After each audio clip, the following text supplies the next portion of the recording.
o impacto do que Jesus está falando deve afetar a maneira como estamos vivendo. O impacto do que Jesus está falando deve afetar a maneira como estamos vivendo. Cada vez que somos expostos à verdade da palavra de Deus, essa exposição à verdade produz em nós um potencial de transformação muito grande. Toda vez que a palavra de Deus é lida por nós individualmente no nosso tempo devocional, toda vez que a palavra de Deus é anunciada, pregada, ensinada, toda vez que a palavra de Deus ela é compartilhada no encontro de casa de paz, nós estamos sendo expostos ao ensino da verdade. E o ensino da verdade, o próprio Paulo disse em Romanos 10:17, que produz fé. A fé vem pelo ouvir, e ouvir palavra de Deus. Então, quando estamos em um ambiente expostos à palavra, esta palavra, ela tem o poder de produzir uma transformação profunda em nós. Agora veja, essa palavra produz esse resultado naqueles que permitem ser reconfigurados pelo poder da palavra. É muito comum a gente ouvir sobre maus testemunhos de cristãos, e por que não dizer os escândalos de cristãos, de gente que fala uma coisa e vive outra. E normalmente pessoas assim são pessoas que não se permitiram ser reconfigurados pelo poder da palavra. Eles não se permitiram ser transformados, a sua mente renovada pelo poder da palavra de Deus. Então tudo que Jesus fala para nós precisa produzir, precisa afetar a nossa maneira de viver.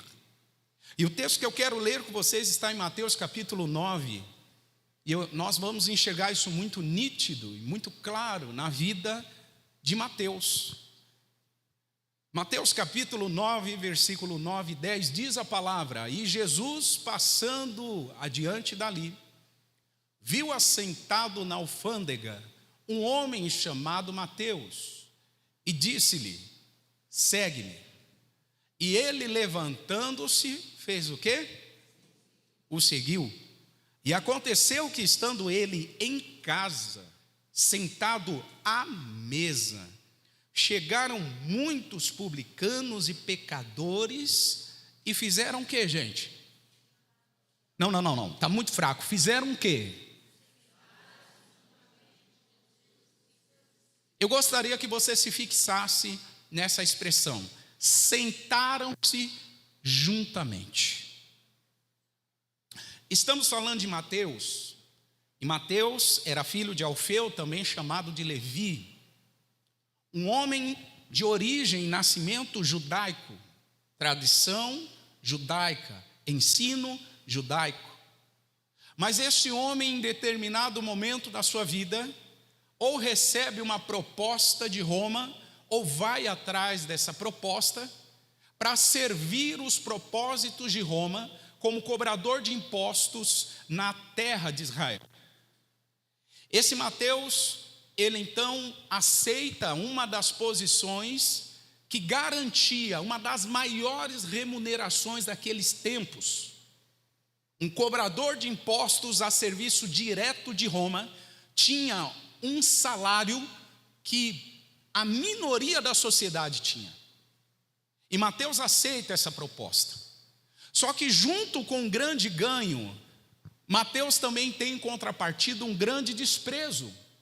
Porque todos que aceitavam essa posição tinham também que aceitar o desprezo dos seus compatriotas. Tinham que aceitar também a vergonha, a hostilidade dos seus compatriotas. Porque ele seria um cobrador de impostos para os seus próprios compatriotas. Então Mateus, ele aceita essa posição, ele é respaldado por forças romanas, por soldados romanos. Quem aqui acompanha a série The Chosen, consegue ver bem essa cena quando Jesus vai chamar o Mateus e ele está escoltado por soldados romanos. E por que os cobradores de impostos, eles eram escoltados? Porque eles poderiam ser espancados a qualquer momento na rua. Eles corriam alto risco de vida, porque eles eram cidadãos altamente odiados pela sociedade. Esse é Mateus, o homem que cobrava impostos do comércio local, o homem que cobrava impostos do mendigo que estava na rua pedindo esmolas, o homem que cobrava impostos dos pescadores que viviam da pesca e da venda dos seus peixes. Esse era Mateus. E num dia como qualquer outro, Mateus está sentado na coletoria, e o clima de desprezo talvez era o mesmo, todo mundo com aquele olhar de ódio, de fúria, querendo que Mateus morresse e que ele parasse de cobrar impostos. E diante desses olhares, num dia como qualquer outro, alguém diferente cruza o caminho de Mateus. Alguém diferente se coloca na vida de Mateus. Alguém diferente aborda Mateus. E esse alguém diferente, claro, eu estou falando de Jesus, o Filho de Deus. E a Bíblia diz no versículo 9, que Jesus, o Filho de Deus, ele chega até Mateus e ele faz um convite. Ele diz: Mateus, me segue.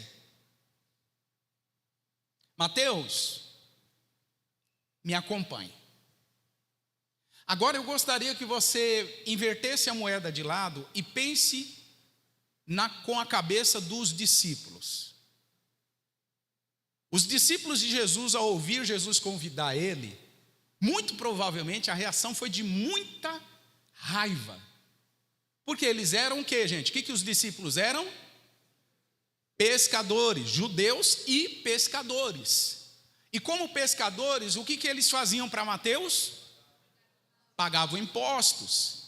E um cara que era muito odiado por eles, Jesus chama agora para fazer parte da equipe dos 12. Então imagina o clima de hostilidade que Mateus enfrentou ao compor a equipe dos 12 discípulos. Pense comigo, todo mundo olhando para ele assim. Na hora de dividir o pão, talvez passava para um, para outro, e quando Mateus estava aqui do lado, e chegava a hora, Mateus estendia a mão, a pessoa fazia assim, ó, e dava para o outro.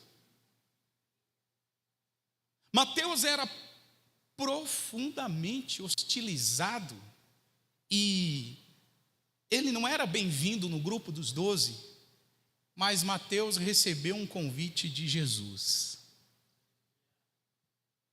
Quem recebe um convite de Jesus, quem ouve a doce voz de Jesus,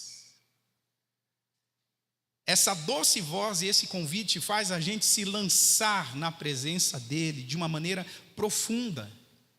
E foi isso que Mateus fez, ele estava impactado.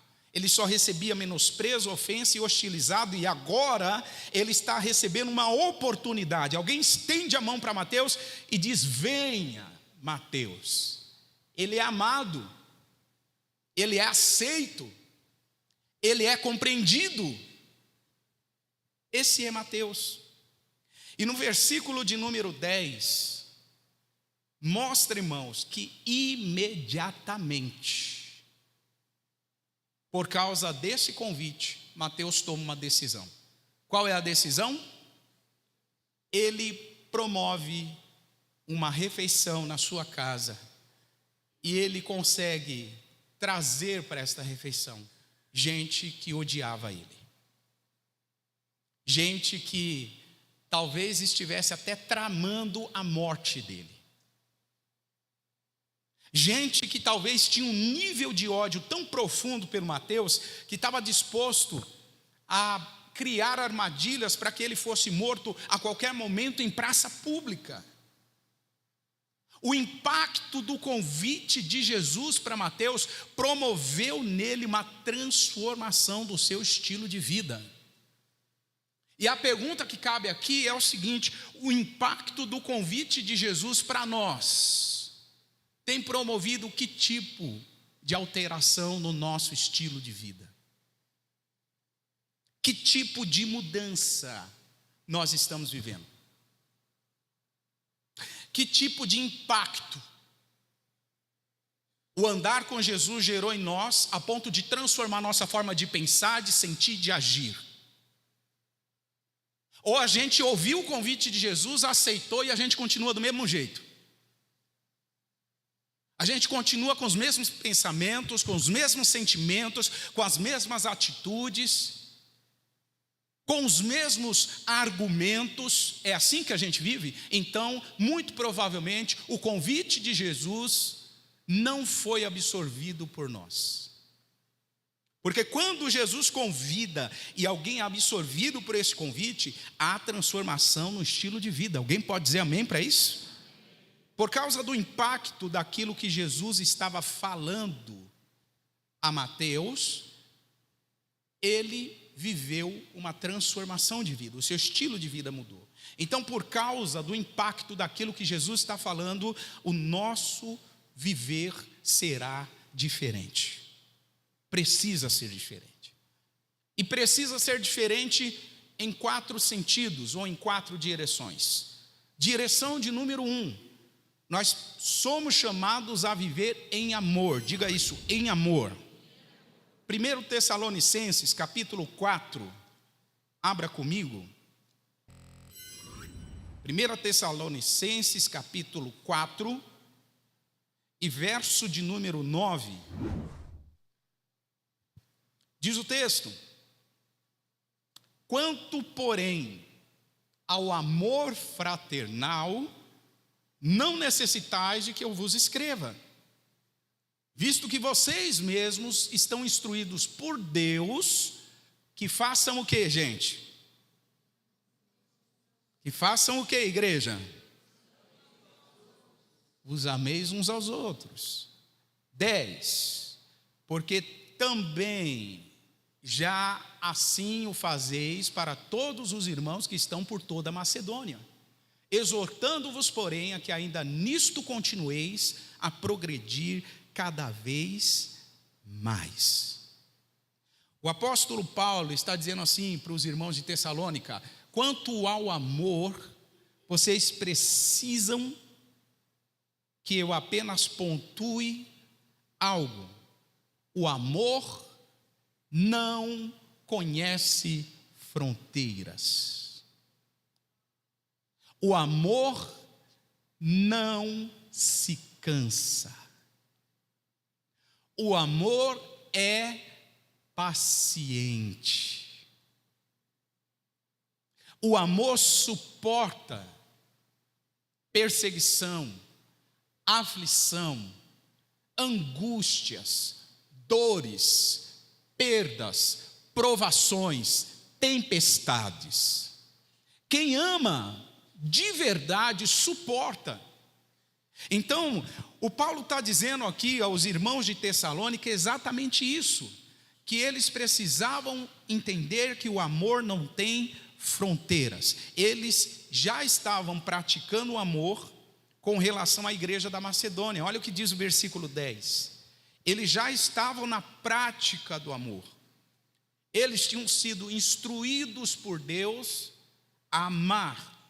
Mas Paulo pontua isso: por favor, conheça de que o amor não tem fronteiras.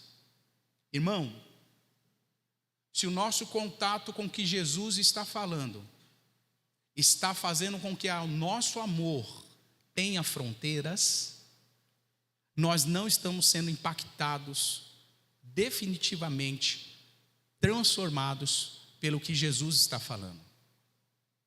O amor que Jesus veio ofertar é um amor que não tem fronteiras, que não tem exigências. Se nós exigimos, não é amor. Se nós cobramos, não é amor. Quem ama não cobra. Quem ama não exige. Quem ama simplesmente ama e sabe que o amor é uma preciosa semente que produz uma preciosa colheita num precioso tempo determinado. Quem ama não cobra. Então, Paulo, ele está dizendo à igreja a importância de mudar a forma de viver pelo impacto daquilo que Jesus está falando. Mateus capítulo 5, versículo 43, olha o que a palavra diz, palavras do próprio Senhor Jesus. Vocês ouviram o que foi dito: amarás o teu próximo e aborrecerás o teu inimigo. Eu, porém, vos digo: ame os vossos inimigos, bendizei os que vos maldizem, façam o bem aos que vos odeiam e orem pelos que vos maltratam e perseguem. Jesus, em outras palavras, está dizendo assim: amar quem você se simpatiza não é amor, é meio que obrigação, dever, porque você recebeu uma semeadura e você está correspondendo. Amar quem simpatizamos é muito simples. Jesus está falando sobre outro nível de amor. Ame inimigos. Jesus está falando: faça o bem para quem te odeia. Faça o bem para quem te odeia. Ore por quem te persegue. E me parece, irmãos, que o evangelho que muitos cristãos vivem é exatamente o oposto disso. Me parece que o evangelho que alguns vivem é completamente o oposto disso. Ao invés de abençoar os que nos maldizem, o evangelho de alguns é: eu também vou amaldiçoar porque ele me amaldiçoou primeiro. O evangelho de alguns é: ao invés de fazer o bem para aquele que te odeia, é um evangelho de eu vou fazer o mal porque ele me odeia. O evangelho de alguns cristãos é completamente oposto ao evangelho que Cristo ensinou. E isso é um sinal de que o que Jesus está falando não está impactando a vida prática dele. Não está transformando o estilo de vida, as relações. Então, quando se fala de amor, Jesus dá um caminho muito prático, muito seguro, muito extraordinário. Quem faz isso, irmão? Quem faz isso, planta. E quem planta, colhe. Precisamos amar. Se tivermos um encontro com Jesus como Mateus teve, precisamos amar.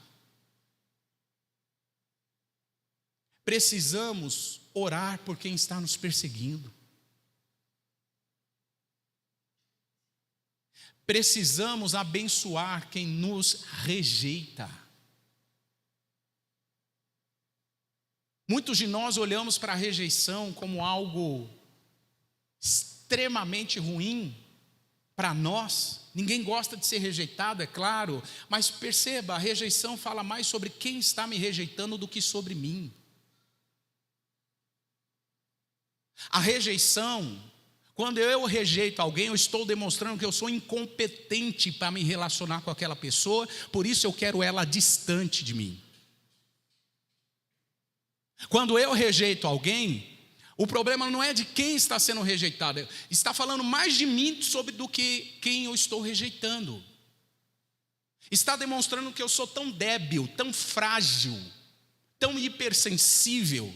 Eu tenho tanto medo de me relacionar com algumas pessoas que eu quero elas longe. Porque quem rejeita, irmãos, é isso.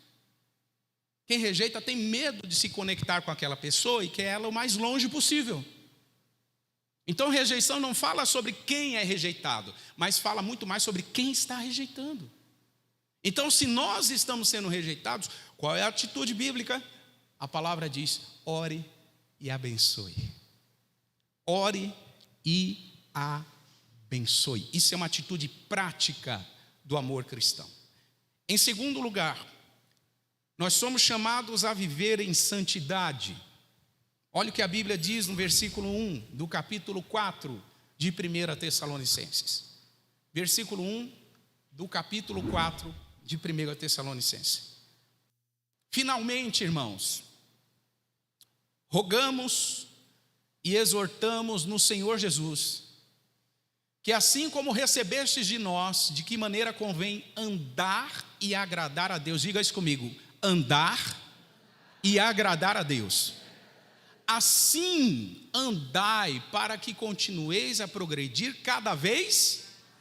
Versículo 2: porque vocês bem sabeis que mandamentos vos temos dado pelo Senhor Jesus. Versículo 3, leia por favor. 1, 2, 3.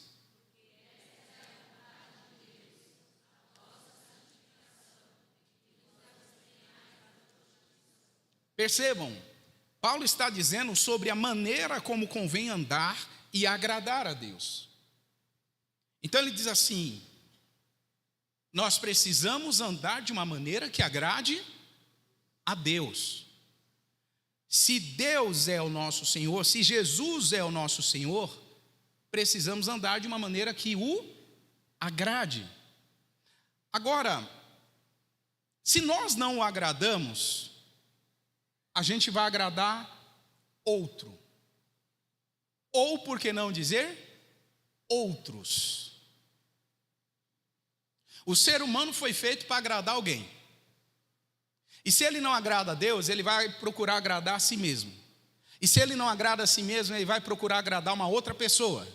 E se ele não procurar agradar uma outra pessoa, ele vai procurar alguém para agradar. Porque o ser humano foi projetado por Deus para agradar alguém. Paulo está pegando esse princípio e está dizendo: nós como igreja precisamos andar agradando a Deus. E isso é o caminho para a santidade. Muitas pessoas vivem só para agradar a si mesmos. Muitas pessoas vivem só para agradar os outros. Muitas pessoas se esforçam para agradar todo mundo. Mas quando Deus pede algo para essa pessoa, ela não se empenha 1 centímetro para agradar a Deus. E essa pessoa ainda diz: Jesus é o meu Senhor. Não é. Deixa eu lhe dizer de novo: não é. Porque Senhor é aquele que nós agradamos. Senhor é aquele a quem decidimos agradar. Se decidimos agradar a nossa carne é o nosso Senhor.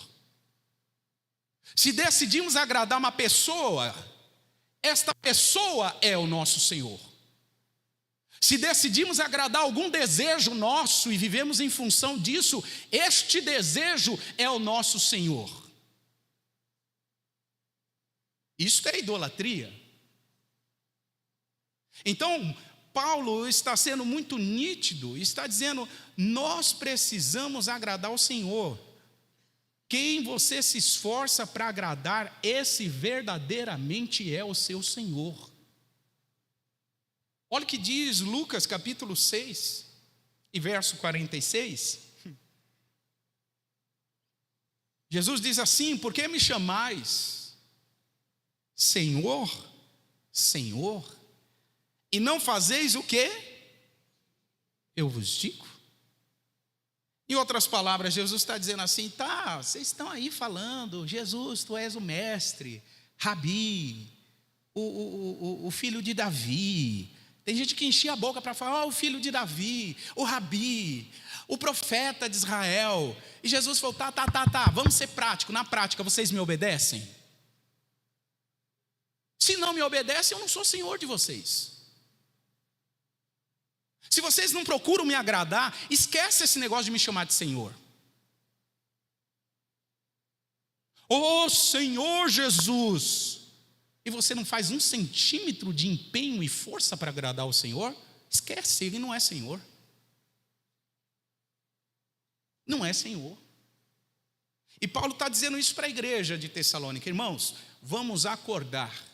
Cristãos que amadurecem, dedicam a sua vida para agradar a Deus. Cristãos que amadurecem, empreendem toda a força, toda a energia, todo o dinheiro, toda a sua vida para agradar a vontade de Deus. Cristãos que amadurecem têm essa visão, porque era a visão que Jesus tinha. Abre comigo João capítulo 8, deixa eu te mostrar se essa era a visão de Jesus ou não. João capítulo 8, verso 29. E aquele que me enviou está comigo. Palavras de Jesus. E olha o que ele diz ainda: o Pai não me tem deixado. Por quê? Não. Eu acho que você está tímido para ler essa parte. Por que o Pai não deixa Jesus só? Ele faz sempre o que agrada ao Pai. Você já ouviu aquela expressão, o Senhor é contigo? Depende.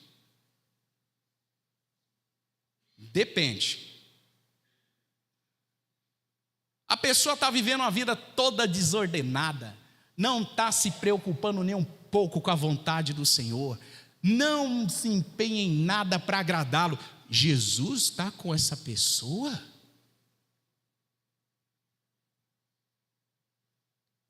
Eu faço, Jesus disse, sempre o que agrada o Pai.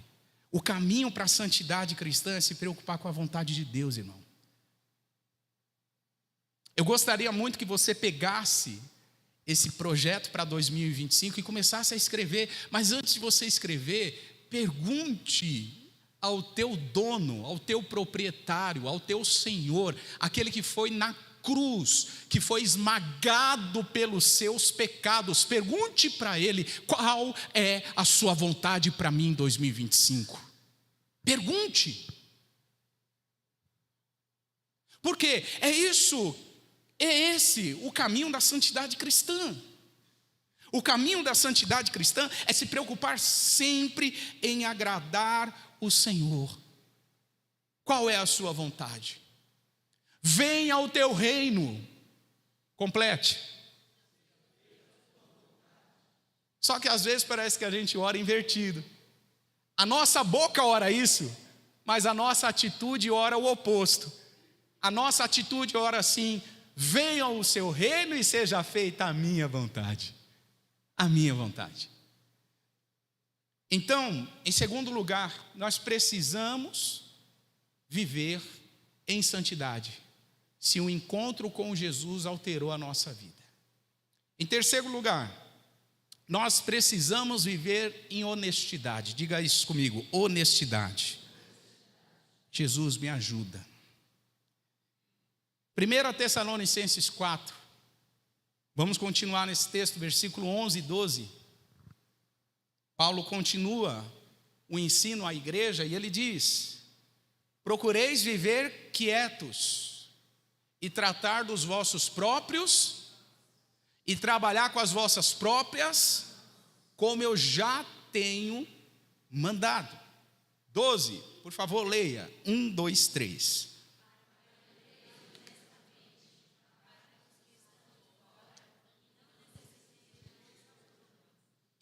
Deixa esse texto aí para mim, Samuel, por favor. Paulo disse que um cristão que anda de forma honesta não provoca escândalos para quem está de fora. Um cristão que vive de forma honesta não dá mau testemunho.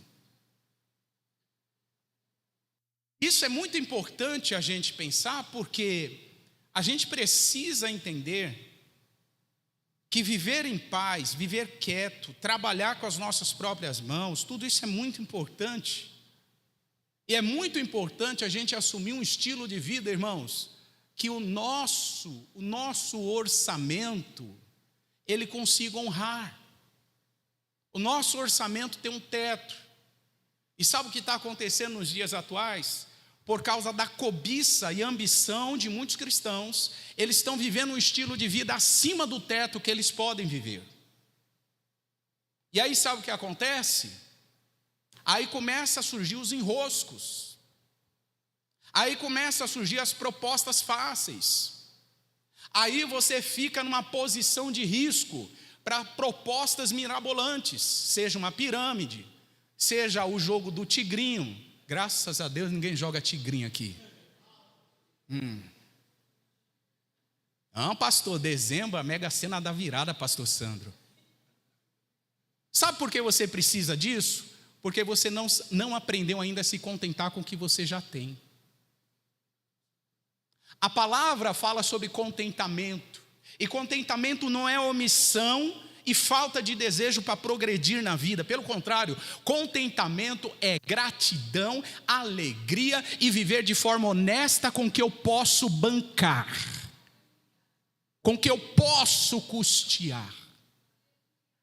Isso é viver de forma honesta. Isso dá bom testemunho. Isso faz com que as nossas contas fiquem em dia. Eu já tive meu nome protestado, e eu posso testemunhar da minha vida. O meu nome protestou porque eu desejei assumir um padrão de vida que o meu orçamento não conseguia manter. Eu comprei coisas para impressionar os outros. Eu comprei coisas não para mim e para minha família, mas para impressionar quem me olhava. E isso me custou 2 anos de nome negativo, uma dívida altíssima no mercado. E com a graça de Deus, irmãos, eu quebrei cartões, fiz acordos, não devo 1 centavo, não esperei caducar nada. Paguei tudo que eu devia. Teve uma época que eu tinha na minha planilha de orçamento 7 acordos de instituições financeiras diferentes. Mas eu não devia 1 centavo, paguei tudo. E por que eu caí nesse risco? Por causa do olho grande, da cobiça.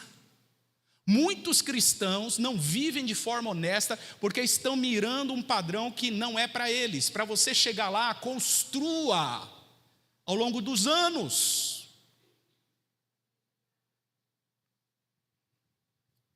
Esses crentes aqui de Tessalônica, eles estavam deixando de trabalhar, preste atenção nisso. Eles estavam agindo de forma desonesta. Por quê? Paulo tinha falado para eles que Jesus estava prestes a voltar. Se você olhar no capítulo 4, no capítulo 3, no capítulo 1, o tema da carta de Tessalônica, a primeira carta, era a volta de Cristo. Então pensa assim comigo, os cristãos pensaram, já que Jesus vai voltar, eu não vou trabalhar, eu não vou ter conta para pagar, eu não vou ter problema, então quer dizer o quê? Jesus vai voltar, então a gente vai se encostar aqui. E esses irmãos começaram a viver encostados na igreja, achando que a igreja tinha responsabilidade de cobrir eles. E aí Paulo escreve, trabalhe, cuide das suas próprias coisas, seja honesto. O resultado desses cristãos era que eles tinham se tornado um fardo para os irmãos, dando mau testemunhos para os que não eram cristãos, porque eles estavam devendo muito, e gente que não era cristã. Muitos de vocês já ouviram essa história de alguém que, ser crente, aquele crente lá pega e não paga, aquele crente é caloteiro, aquele crente pinta o carro está caindo aos pedaços, vende a um preço que é desonesto. Desonestidade. Desonestidade. E nisso o nome de Jesus sendo envergonhado. O nome de Jesus indo para a lama. Só que isso não vai ficar impune.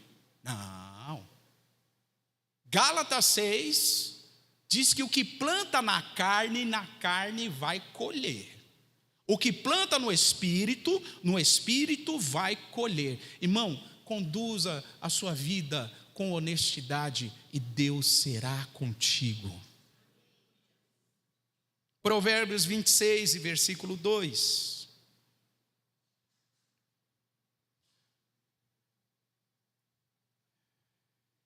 Provérbios 26. Eu acho que anotei errado, Samuel.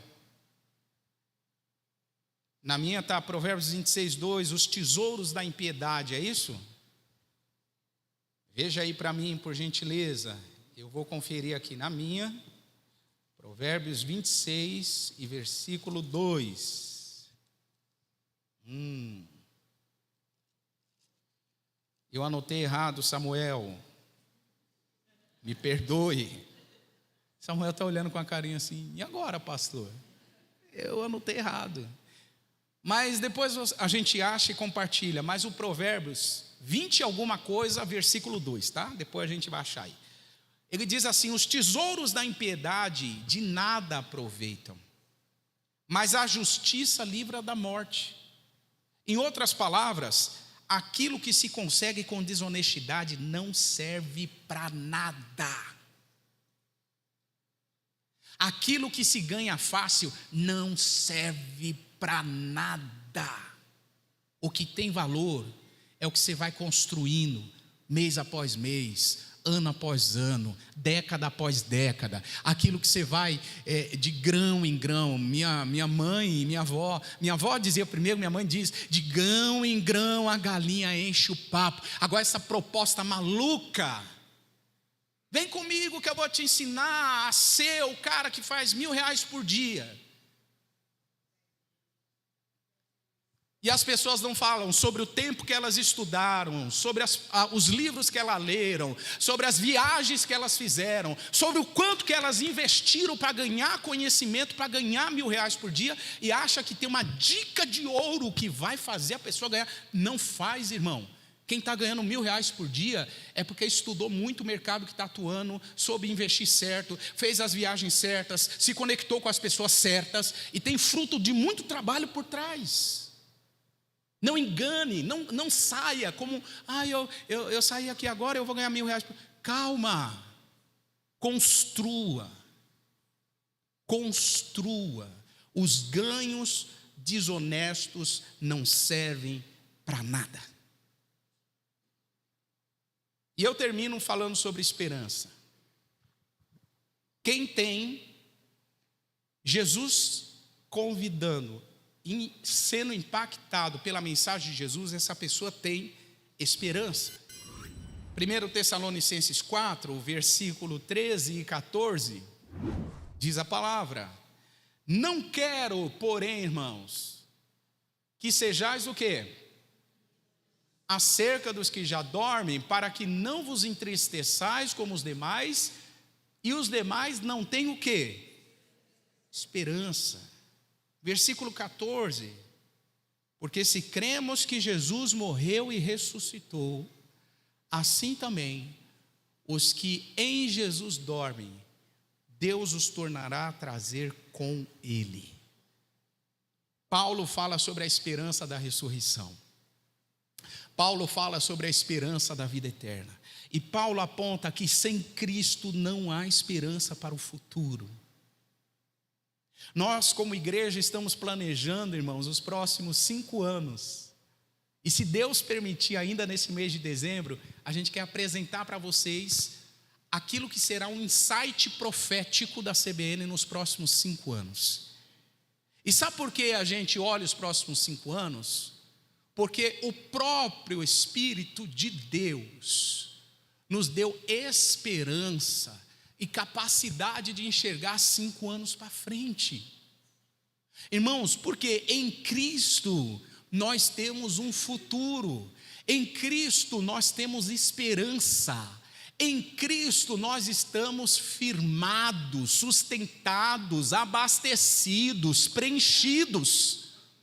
Em Cristo eu sei de onde vim, sei para onde nós iremos. Em Cristo. Pastor, mas e se Jesus voltar nos próximos 5 anos? Melhor ainda. Melhor ainda. Mas a volta de Jesus não deve ser um motivo para você não planejar. Não deve ser um motivo para você não se organizar.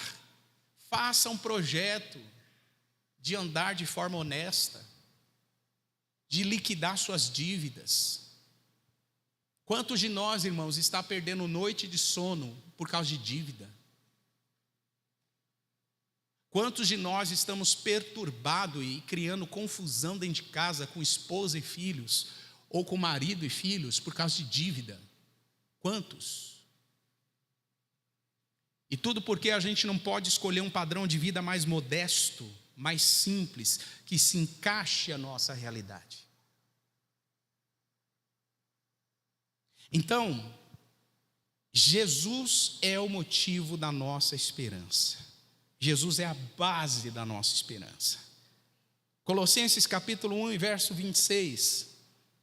Eu estou caminhando para o final, ministério de louvor, por gentileza, se posicione. Colossenses 1, 26, diz o texto: o mistério que esteve oculto desde os séculos, e em todas as gerações, e que agora foi manifestado ou manifesto aos seus santos. 27. Os quais Deus quis fazer conhecer quais são as riquezas da glória deste mistério entre os gentios. E esse mistério, segundo Paulo, é Cristo em vós. E aí vamos fazer uma aplicação aqui. Cristo em nós. Ele termina: essa é a esperança da glória. A nossa esperança é Jesus, irmão.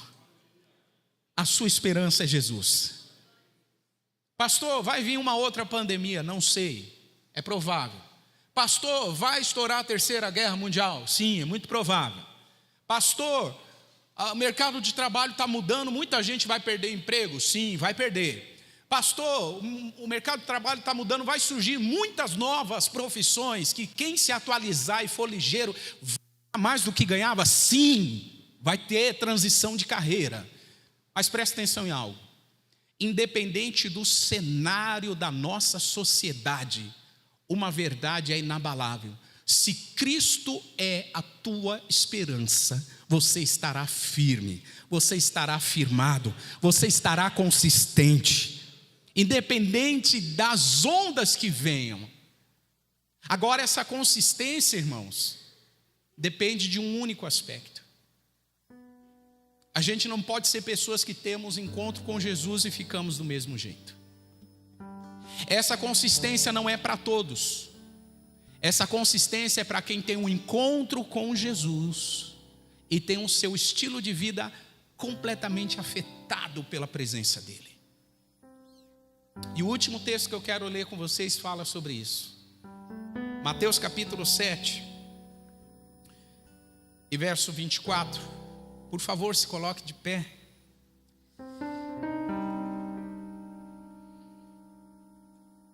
Diz a palavra, Mateus 7, 24.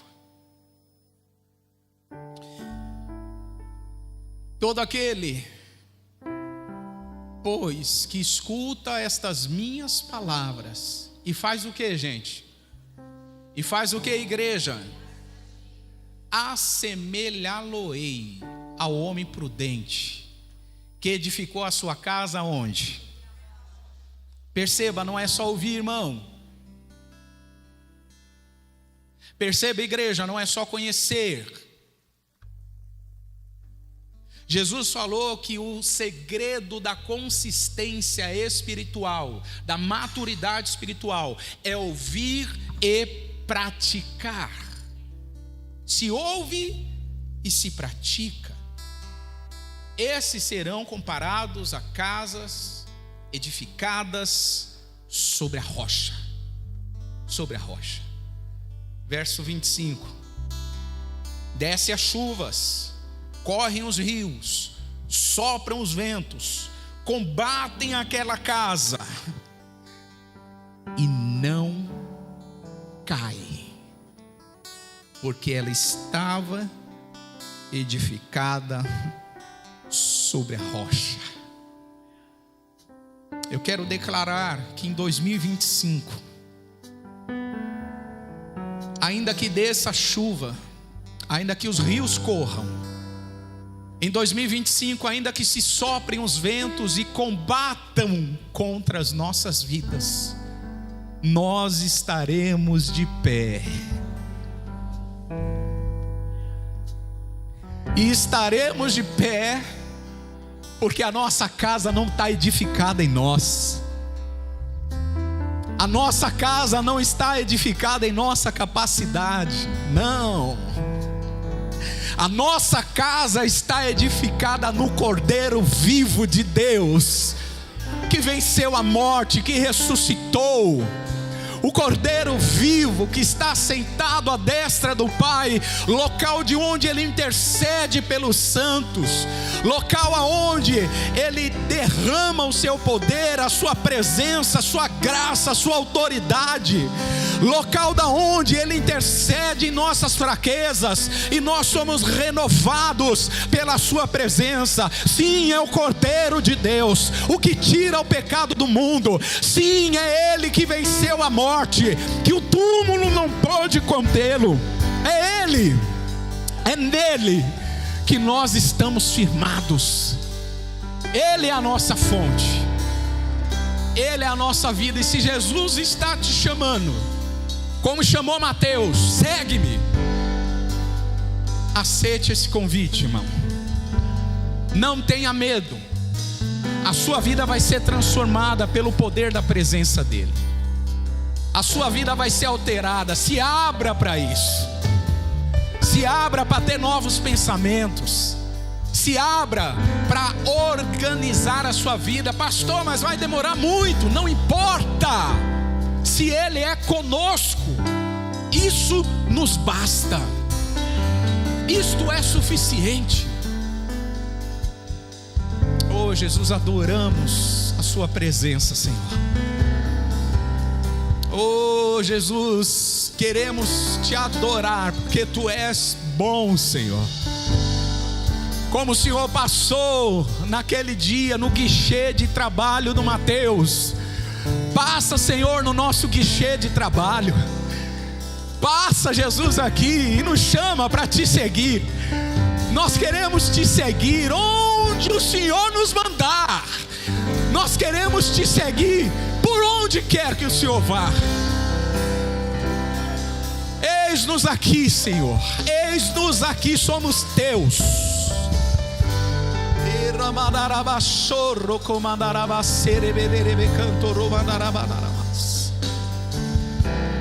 Te adoramos, Senhor, te adoramos. Vamos adorá-lo, igreja. Levante as suas mãos, adore o Senhor. Levante as suas mãos e adore a Jesus. Ele está passando e Ele está chamando: vem, me sigam, me sigam, me sigam.